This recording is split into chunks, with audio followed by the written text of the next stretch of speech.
نحمده ونصلي على رسوله الكريم اما بعد فاعوذ بالله من الشيطان الرجيم بسم الله الرحمن الرحيم رب اشرح لي صدري ويسر لي امري واحلل عقدة من لساني يفقهوا قولي۔ قرآن پاک میں اہل ایمان کی ایک صفت یہ بتائی گئی ہے کہ وَإِذَا مَا غَضِبُوا هُمْ يَغْفِرُونَ، کہ جب وہ غضبناک ہوتے ہیں تو معاف کر دیتے ہیں، بخش دیتے ہیں۔ غصہ آنا تو ایک فطری سی بات ہے، انسان کوشش کر کے اللہ کے اذن اور فضل سے غصے پہ کنٹرول بھی کر لیتا ہے، لیکن بسا اوقات کنٹرول کرنے کے بعد غصے کا دل میں رہ جانا انسان کے لیے نقصان دہ بھی ہوتا ہے۔ عام طور پر اس کا علاج یہ بتایا جاتا ہے کہ انسان غصہ دبائے نہیں، غصہ کنٹرول نہیں کرے، بلکہ غصہ نکال دے۔ نکالنے میں نقصان یہ ہے کہ انسان وقتی طور پر تو اچھا محسوس کرتا ہے جب اس کا غبار نکل جاتا ہے، لیکن اس غبار کے جو اثرات باقی رہتے ہیں وہ انسان کے لیے مزید الجھنوں اور پریشانیوں کا سبب بنتے ہیں۔ اب اس کا علاج کیا ہو؟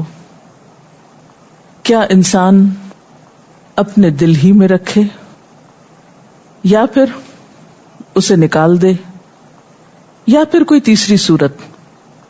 تیسری صورت جو قرآن پاک سے ہمیں پتہ چلتی ہے وہ ہے معاف کر دینا۔ جہاں غصہ پی جانے کی صفت آئی ہے وہاں معاف کرنے کی بات بھی ساتھ ہی آئی ہے۔ والکاظمین الغیظ والعافین عن الناس، محسنین اللہ کے پیارے جہاں غصہ کنٹرول کرنے والے ہیں وہاں معاف کرنے والے بھی ہیں۔ حقیقت یہ ہے کہ یہ عمل اسی وقت مکمل ہوتا ہے جب انسان دوسروں کو معاف کر دیتا ہے۔ کنٹرول کے بعد اگلی سٹیج معاف کرنا ہے، اور معاف کرنے والوں کا اجر بہت بڑا ہے۔ سورۃ النور میں بھی اللہ سبحانہ وتعالی ان الفاظ میں اہل ایمان کو معاف کرنے کی طرف متوجہ فرماتے ہیں کہ وَلْيَعْفُوا وَلْيَصْفَحُوا أَلَا تُحِبُّونَ أَن يَغْفِرَ اللَّهُ لَكُمْ وَاللَّهُ غَفُورٌ رَحِيمٌ، چاہیے کہ وہ معاف کر دیں، درگزر سے کام لیں۔ کیا تم اپنے لیے پسند نہیں کرتے کہ اللہ تم کو معاف کر دے؟ اور اللہ غفور الرحیم ہے۔ اللہ تعالیٰ یہاں اپنی غفور اور رحیم کی صفت کو یاد کرا کر اہل ایمان کو دوسروں کو معاف کرنے کا حکم دے رہے ہیں، کیونکہ معاف کرنا ایک انتہائی مشکل کام ہے۔ لیکن جب انسان کو یہ احساس ہوتا ہے کہ انسان خود بھی غلطی کرتا ہے، خطا کار ہے، اور اپنے لیے وہ یہی پسند کرتا ہے کہ اسے معاف کر دیا جائے غلطی کرنے کے باوجود، تو اللہ تعالیٰ اسی چیز کو سامنے رکھتے ہوئے ایک مومن کو یہی فرما رہے ہیں کہ پھر تم بھی معاف کر دو، اور دیکھو اللہ تعالیٰ تمہیں معاف کر دے گا۔ لیکن یہ بڑی ہمت کے کاموں میں سے ایک کام ہے، یہ کہنا آسان ہے لیکن کرنا بہت مشکل ہے۔ اسی لیے اللہ تعالیٰ فرماتے ہیں وَلَمَنْ صَبَرَ وَغَفَرَ إِنَّ ذَلِكَ لَمِنْ عَزْمِ الْأُمُورِ، البتہ جو کوئی صبر کر لے اور معاف کر دے تو یقیناً یہ بڑی ہمت کے کاموں میں سے ہے۔ اس کے لیے بہت عزم اور ارادے کی پختگی چاہیے، اور پھر یہ بھی یاد رہے کہ یہ عزم اور ارادہ ہر ایک کو نصیب نہیں ہوتا۔ ہم نبی اکرم صلی اللہ علیہ وسلم کی زندگی میں اس کی بہترین مثالیں پاتے ہیں۔ وحشی بن حرب کا نام کس کو نہیں معلوم، جس نے سید الشہداء امیر حمزہ رضی اللہ تعالی عنہ کو شہید کیا تھا جنگ احد میں۔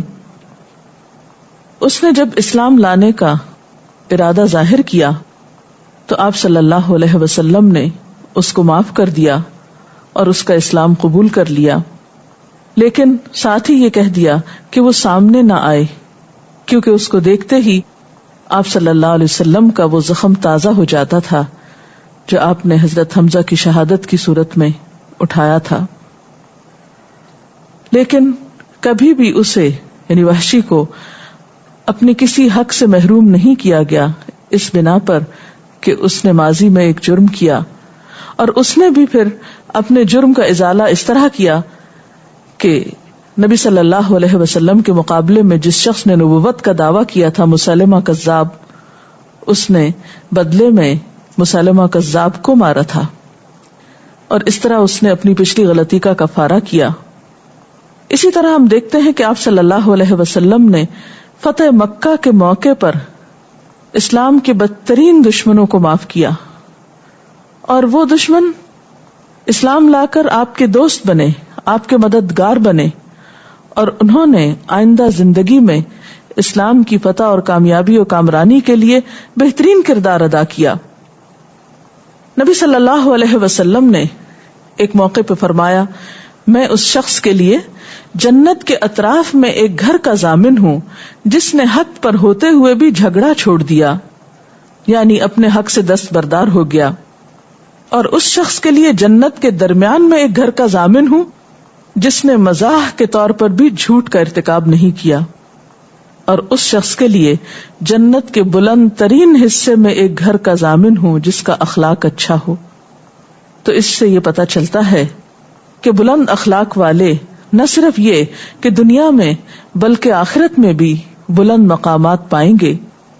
آپ صلی اللہ علیہ وسلم نے فرمایا، قیامت کے روز اللہ تعالی کی طرف سے منادی ہوگی، یعنی آواز دی جائے گی کہ جس شخص کا اللہ پر کوئی حق ہے وہ کھڑا ہو جائے۔ تو اس وقت وہ لوگ کھڑے ہوں گے جنہوں نے لوگوں کے ظلم اور جور کو دنیا میں معاف کر دیا ہوگا۔ ایسے لوگ قیامت کے دن عزت دیے جائیں گے۔ اسی طرح ایک اور جگہ پر آپ نے فرمایا، جو شخص یہ چاہے کہ اس کے محلات جنت میں اونچے ہوں، اس کے درجے بلند ہوں، اس کو چاہیے کہ اس پر جس نے ظلم کیا ہو اس کو وہ معاف کر دے، جس نے اسے کبھی کچھ نہ دیا ہو اس کو ہدیہ دیا کرے، یعنی جس طرف سے اسے کبھی کچھ نہیں ملا بطور خاص اس طرف دیا کرے، اور جس نے اس سے ترک تعلق کیا ہو اس سے ملنے سے پرہیز نہ کرے، یعنی جب موقع آئے تو آگے بڑھ کر ملے۔ ایک اور حدیث قدسی میں آپ صلی اللہ علیہ وسلم نے اللہ تعالیٰ سے روایت کیا، آپ نے فرمایا، اللہ تعالیٰ فرماتے ہیں کہ میرے رب نے مجھے 9 باتوں کا حکم دیا، اور ان میں سے ایک اہم بات وَأَنْ أَعْفُوَ عَمَّنْ ظَلَمَنِي، کہ میں اس شخص کو معاف کر دوں جو مجھ پر ظلم کرے، جو مجھے ستائے۔ یہ بات بہت مشکل ہے، لیکن ہمت والوں کے لیے مشکل نہیں۔ اللہ کی مدد سے ایسا کرنا آسان ہو جاتا ہے، اور یہ ایک حقیقت ہے کہ انسان کے سامنے 2 راستے ہو سکتے ہیں، ایک تو یہ کہ انسان ستانے والے کو معاف نہ کرے، اور دوسرا یہ کہ معاف کر دے۔ اب ہم دیکھ سکتے ہیں کہ معاف نہ کرنے کے کیا فائدے ہیں اور معاف کرنے کے کیا فائدے ہیں۔ معاف نہ کرنے کا کوئی بھی فائدہ نہیں سوائے اس کے کہ انسان اپنی ایک ہٹ درمی پہ قائم رہے، اور معاف کرنے کی صورت میں فوری طور پر انسان کے اپنے اندر سے گرہ کھل جاتی، انسان کا دل وسیع ہو جاتا ہے۔ دوسرا یہ کہ وہ اللہ کی رضا پاتا ہے۔ آخرت میں بلند درجوں کا وعدہ کیا گیا ہے، بلند درجوں کی بشارت دی گئی ہے، جنت کے اونچے محلات کی بشارت دی گئی ہے، اور کیوں نہ ہو ایسے لوگ جو اعلیٰ ظرف ہیں، بلند اخلاق رکھتے ہیں، ان کے لیے قیامت کے دن پھر یقیناً بلند مقامات بھی ہونے ہی چاہیے۔ حضرت ابو ہریرہ سے روایت ہے، رسول اللہ صلی اللہ علیہ وسلم نے فرمایا کہ موسیٰ بن عمران نے ایک مرتبہ عرض کیا کہ اے میرے رب، تیرے نزدیک تیرے بندوں میں سب سے زیادہ عزت والا کون ہے؟ تو اللہ تعالیٰ نے فرمایا، وہ شخص جو قدرت رکھتے ہوئے معاف کر دے، یعنی جس کے پاس انتقام لینے کی طاقت ہے لیکن اس کے باوجود وہ بدلہ نہیں لیتا اور معاف کر دیتا ہے۔ اور معاف کرنے کے فائدے دنیا میں بھی بہت ہوتے ہیں۔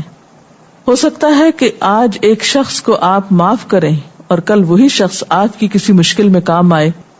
شیر اور چوہے کی کہانی سب نے سن رکھی ہوگی کہ ایک چوہے نے شیر کی نیند میں خلل ڈالا تو شیر نے اس کو پکڑ لیا. قریب تھا کہ اس کو ایک ہی پٹخ میں ختم کر دیتا، لیکن چوہے نے کہا کہ تم مجھ کو معاف کر دو، میں کسی دن تمہارے کام آؤں گا. اور اتفاقاً ایسا ہوا کہ ایک دن شیر ایک شکاری کے جال میں پھنس گیا تو چوہے نے آ کر اپنے دانتوں سے وہ جال کاٹا اور شیر آزاد ہو گیا. تو بسا اوقات ایک شخص طاقت رکھتا ہے، انتقام لے سکتا ہے، لیکن وہ طاقت کے باوجود جب دوسرے کو معاف کر دیتا ہے تو ضروری نہیں کہ صرف آخرت میں ہی اس کا فائدہ اس کو ملے، دنیا میں بھی اس کا فائدہ اس کو مل جاتا ہے. تاریخ میں کچھ اور مثالیں بھی ہمارے سامنے ہیں. حضرت امام حسین رضی اللہ تعالی عنہ کا ایک غلام تھا. وضو کے لیے پانی لایا. جب وضو کرا چکا تو وہ اٹھنے لگا اور اٹھتے ہوئے وضو کا برتن آپ کے سر پہ اچانک لگ گیا. یعنی جب وضو کرانے والا برتن لے کے اٹھا تو وہ برتن آپ سے ٹکرا گیا. آپ کو تکلیف پہنچی. آپ کو اپنے غلام پر ایک دم غصہ آیا، لیکن غلام نے فوراً ہی ایک آیت پڑھی، والکاظمین الغیظ، اور وہ غصہ پی جانے والے ہیں. تو حضرت حسین رضی اللہ تعالی عنہ نے فرمایا کہ میں نے اپنا غصہ پی لیا. غلام بولا والعافین عن الناس، وہ لوگوں کو معاف کر دینے والے ہیں. تو حضرت حسین نے فرمایا میں نے تجھے معاف کیا. غلام بولا واللہ یحب المحسنین، اللہ احسان کرنے والوں سے محبت رکھتا ہے. تو حضرت حسین نے فرمایا کہ جاؤ میں نے تجھے آزاد کیا. یہ ہیں اعلیٰ ظرف لوگ جن کے دل وسعت والے ہیں، جو دوسروں کا قصور تکلیف کے باوجود معاف کر دیتے ہیں. اسی طرح حضرت حسن رضی اللہ تعالی عنہ کے بارے میں ایک روایت میں آتا ہے کہ جب انہیں زہر دیا گیا تو لوگوں نے بہت کوشش کی کہ کسی طرح زہر کھلانے والے کا نام معلوم کیا جائے. حضرت حسن کو معلوم تھا کہ کس نے دیا ہے، لیکن اس کے باوجود فرمایا اللہ تعالیٰ سخت انتقام لینے والا ہے. گمان کی بنا پر اگر میں کسی کا نام بتا بھی دوں تو مفت میں اس کی جان جائے گی. یعنی اگر ایسے شخص کو دنیا میں سزا دلوا دی گئی تو یہ کوئی بہت اعلیٰ درجے کی بات نہیں. ایسے لوگوں نے اپنے درجات اور اپنا اجر آخرت کے لیے محفوظ رکھا. حضرت علی رضی اللہ تعالی عنہ کو ابو ملجم نے زہر آلود خنجر مارا، وہ پکڑا گیا. تو حضرت علی رضی اللہ تعالی عنہ نے اپنے بیٹوں کو بلا کر وصیت کی کہ میرے قاتل کو اچھی طرح کھانا کھلاؤ، اچھے بستر پہ سلاؤ. اگر میں مر گیا تو میری مرضی کہ اسے معاف کروں یا بدلہ لوں، لیکن اگر میں مر جاؤں تو اسے ایک ہی وار سے ختم کرنا اور اس کا مصلح نہ کرنا. حضرت ابو ہریرہ کو ایک بار اپنی لونڈی پہ بہت غصہ آیا، اسے مارنے کے لیے کوڑا اٹھایا، پھر فرمایا کہ جاؤ میں نے تجھے اس ہستی کے لیے آزاد کیا جس کا میں ہمیشہ محتاج رہا، یعنی میں نے اللہ کی خاطر تم کو معاف کیا. اور یہ ایک حقیقت ہے کہ معاف کرنے والے ہمیشہ فائدے میں رہتے ہیں.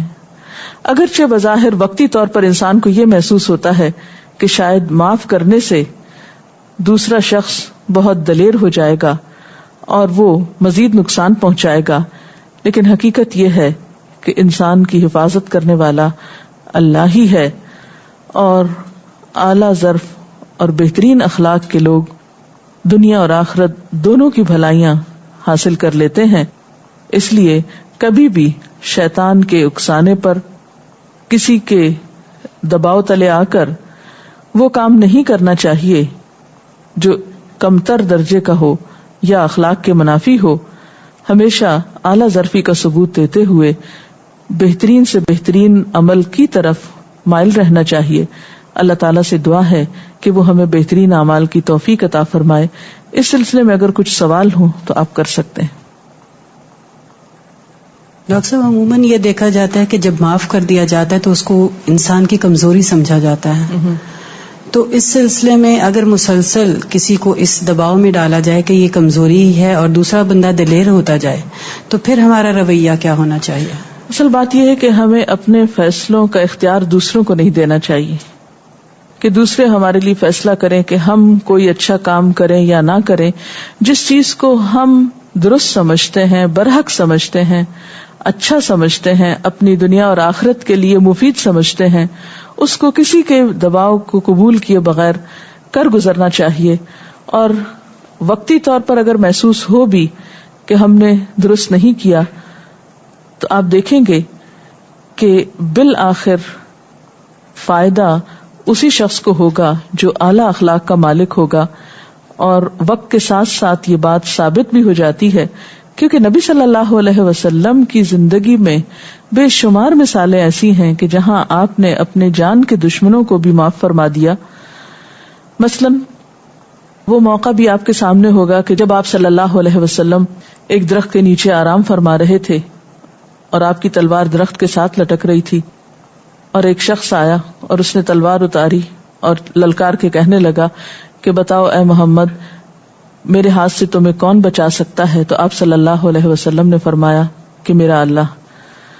اور اس کے بعد وہ شخص کانپنے لگا، وہ تلوار اس کے ہاتھ سے گری، آپ نے وہ اٹھا لی، اور پھر اب آپ کے پاس قدرت تھی، طاقت تھی کہ آپ اس وقت اس شخص کا خاتمہ کر دیتے، لیکن آپ نے اس شخص کو معاف کر دیا اور وہ شخص دار اسلام میں داخل ہو گیا.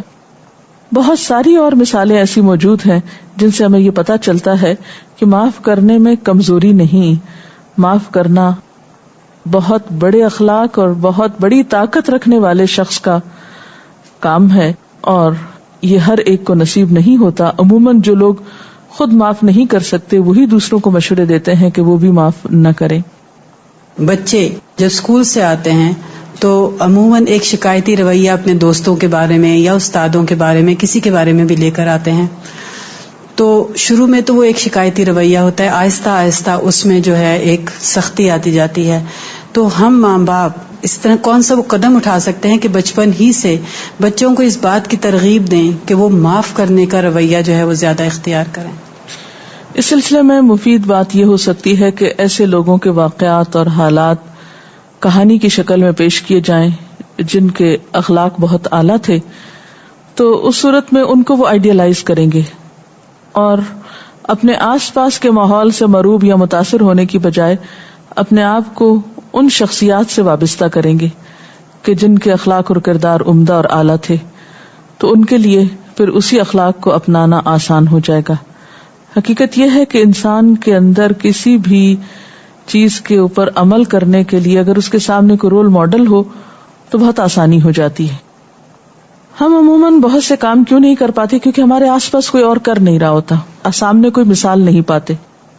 تو اگر زندہ لوگوں میں کوئی مثال موجود ہو تو ان لوگوں سے آپ متعارف کرا سکتے ہیں، ان کی مثال دے سکتے ہیں. اور اگر موجودہ دور میں ایسے لوگ نہ پائے جاتے ہوں تو پھر آپ تاریخ کے بے شمار واقعات ایسے ہیں جن کو آپ بچوں کے سامنے رکھ سکتے ہیں کہانی کی شکل میں، اور انشاءاللہ اس سے بہترین کردار سازی ہو سکتی ہے.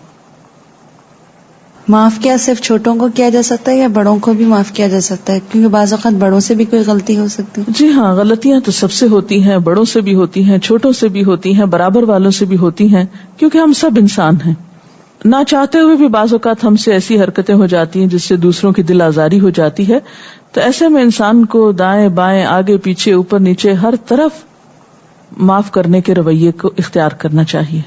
تو بعض اوقات دوسروں سے بھول چوک ہو جاتی ہے، بعض اوقات کوئی جان بوجھ کے ہمیں تنگ کرتا ہے.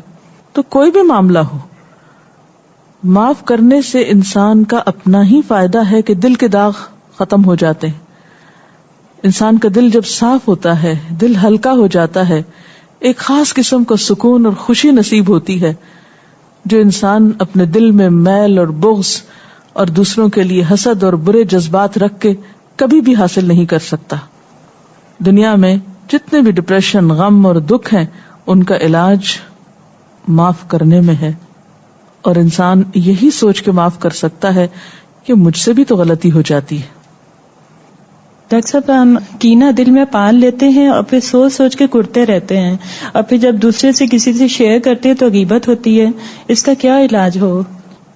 اس میں یہ ہے کہ جب کہیں مس انڈرسٹینڈنگ پیدا ہو تو پہلے ہی درجے میں اس کے ازالے کی کوشش کی جائے، اس کی گرہ لگنے نہ دی جائے، اور پھر اگر خدا نہ خواستہ لگ جائے تو جلد اس کو کھولنے کی کوشش کی جائے، کیونکہ انسان پھر خود بہت سے کمپلیکسز کا شکار ہو جاتا ہے.